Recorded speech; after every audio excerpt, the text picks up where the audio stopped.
So I know that it's been almost a year since I've uploaded on this channel, and for one, I would like to say I apologize for that. The last time I made a video for you guys on this channel was me talking about how excited I was for Legends ZA, which aged like milk. But hey everybody, my name is Nate, otherwise known as ThatTrainerNate, and today I want to talk about something that has been making the rounds in the Pokemon community, and if you're someone who follows Pokemon at all, you probably have already heard a lot of this information. But I do want to preference this video by saying that there's going to be spoilers for potentially the next generation of Pokemon games, which for what we know right now have been called Pokemon Wind and Wave. Pokemon Generation 10 has had a very rough lifespan so far. The game has not even been officially announced yet, and we already have potentially the leaks for the starters, a potential leak of the entire map that someone has put into Blender so we can see it in 3D, tons of different environmental screenshots, what gyms are going to be there. We have pretty much the entire game from a 2024 build. I would not be surprised if this game is playable in a 2024 build before the full game even releases. Now, Pokemon Day is coming up on February 27th, and I think we can expect a lot of things from it. But I think Generation 10 is the biggest thing that we all know is coming at this point. It's that time in the cycle. It's the 30th year anniversary for the Pokemon franchise, which is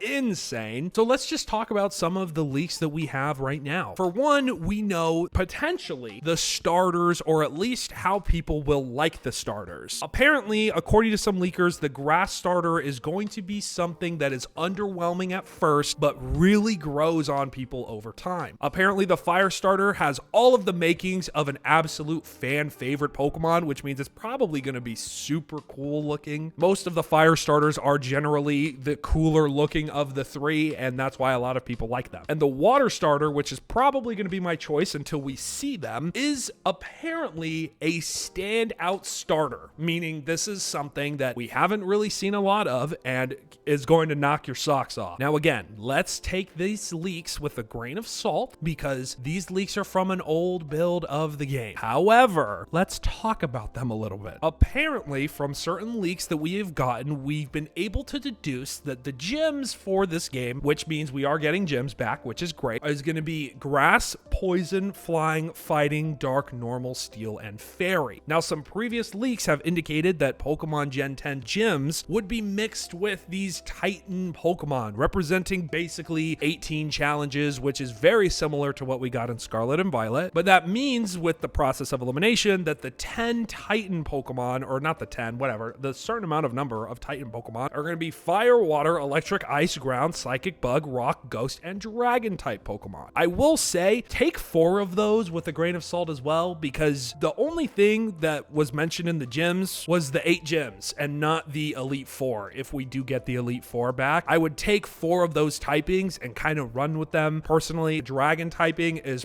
probably going to be an Elite 4 or a champion style trainer, but some of these leaks have showed us what the islands themselves will have. We pretty much know that there's going to be this uninhabited island that houses a very vast field and a volcanic cavern. Apparently the first island is going to have a huge hotel area, an observation deck, some wind tunnels, Woobat tunnel, the grass gym. Apparently island 2 is going to have like this poisonous swamp, which is tied with the poison gym. Island 3 is going to be an anthill fieldlands, which probably means we're getting some sort of regional variant of either Durant or Heatmore. Island 4 is not going to have any really big landmarks. Apparently the 5th island is like this marsh area and this summit area with a wasteland area, flowing water. This thing is like a Majin lab, which if you don't know, Majin is the name apparently of the gimmick of this game. Oh, I just hit the microphone. I'm so sorry. I need to stop talking with my hands. I keep hitting the microphone. I'm scrolling through this article, man, and I'm at Island 17.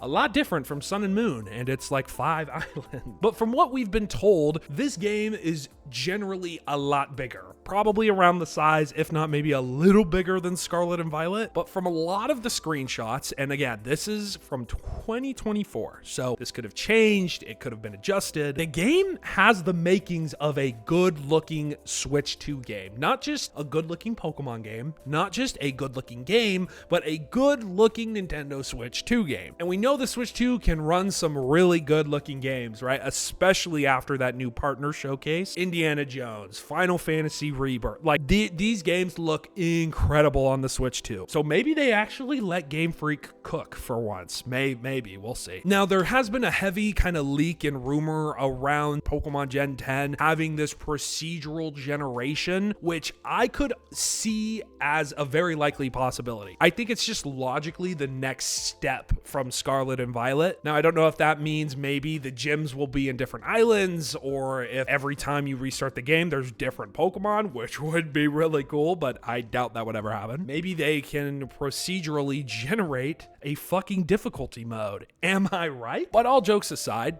I genuinely have some hope for Pokemon Gen 10. Maybe that's my fault. Maybe that's a bad thing, but I genuinely am excited for this game. I'm excited for the announcement on Pokemon Day. I think that's going to be a great day to be a Pokemon fan. And let me know what you think about all of the leaks. If you have any ideas, speculation, maybe what you think the starter Pokemon will be. Personally, I think we're probably going to get some sort of bat, probably some sort of monkey or cat, and then probably some sort of like a platypus or some sort of ocean creature, since it's an island-based game, right? Think like Poplio. But I think we're gonna have a very similar feeling trio to the Alola trio, which is one of my favorite trios of starter Pokemon, so I'll take it. But like I said, let me know in the comment section down below. This has been your boy Nate, and I will quite literally catch you guys in the next video.